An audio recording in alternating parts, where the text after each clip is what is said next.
everyone, I'm an international master Knarik and I'm using the chesswithknarik.com website to record this video.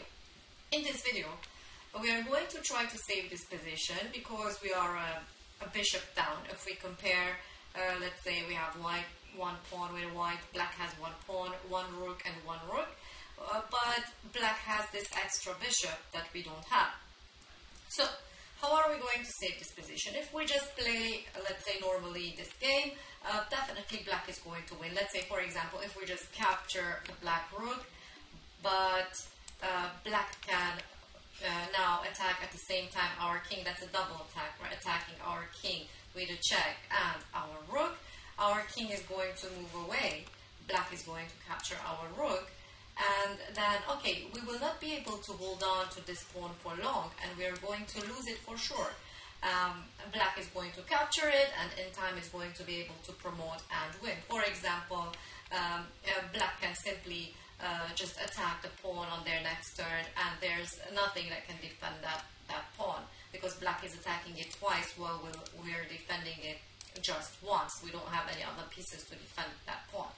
So, definitely we're losing. But I know one thing, that if I will have any hope to save this game, not to lose, to draw, then I know that sometimes when our opponent has a bishop and a pawn, I know that the game is a draw, and it is when the pawn that they have is a pawn that is on the H file. It's a rook pawn.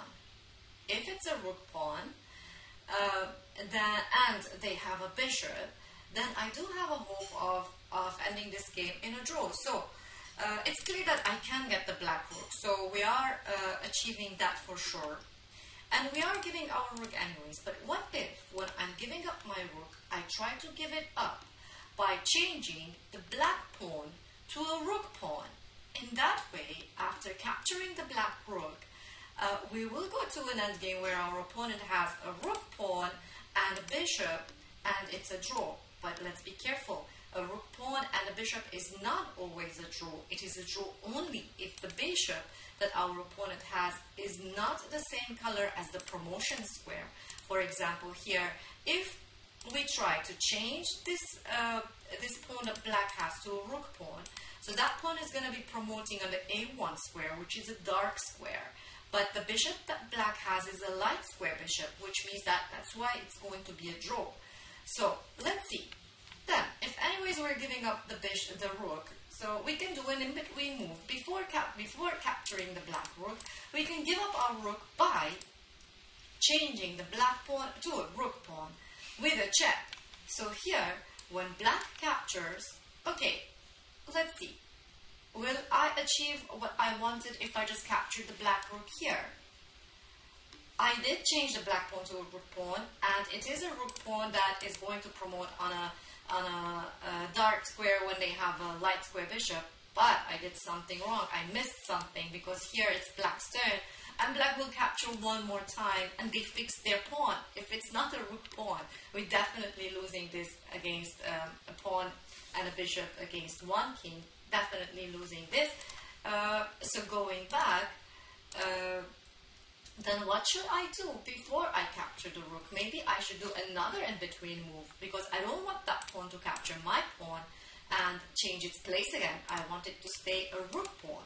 So how can I achieve this? I can achieve this by, with an intermediate check, giving up my pawn again.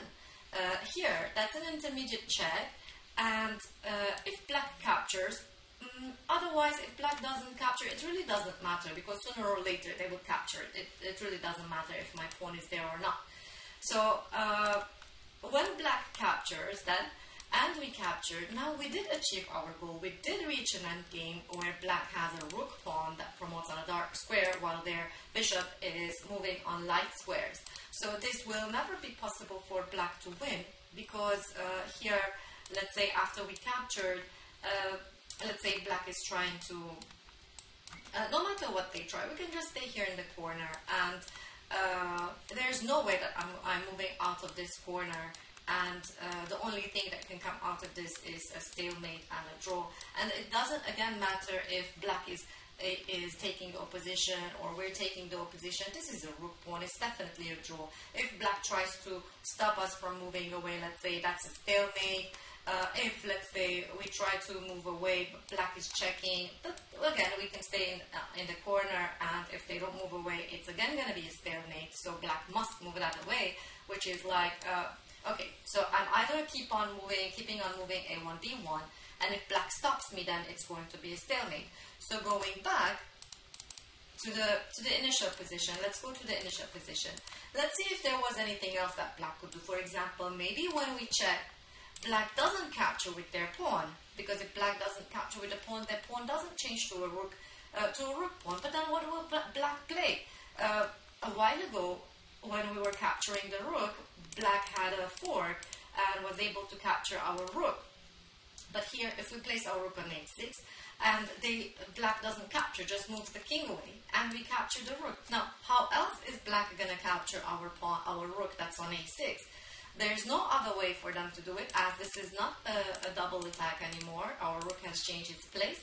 So the only way for black is to get our rook is to just capture it with a pawn. Again, the black pawn changed into a rook pawn, but here what we can do is even simpler. We can simply capture that last pawn that black has, and now here black is going to move let's say closer and capture, but that's going to be just insufficient material. With one bishop, black cannot win this game. If we can go back, you might say that why didn't we capture that pawn a while ago? Let's see, let's go back. When we did the check and black captured, why did we push the pawn and check if we can just capture the pawn and get rid of it altogether? But because the reason is that we would be wasting time. If we just capture there, then black is going to have time to save their rook. It was important for us to not allow that pawn on a6 to move from the edge. In addition, be able to capture the black rook without it escaping. So we have to do a move that an intermediate move that gains time, and in this case it was this move with a check. So black was going to capture, and we capture, and this game is going to end in a draw.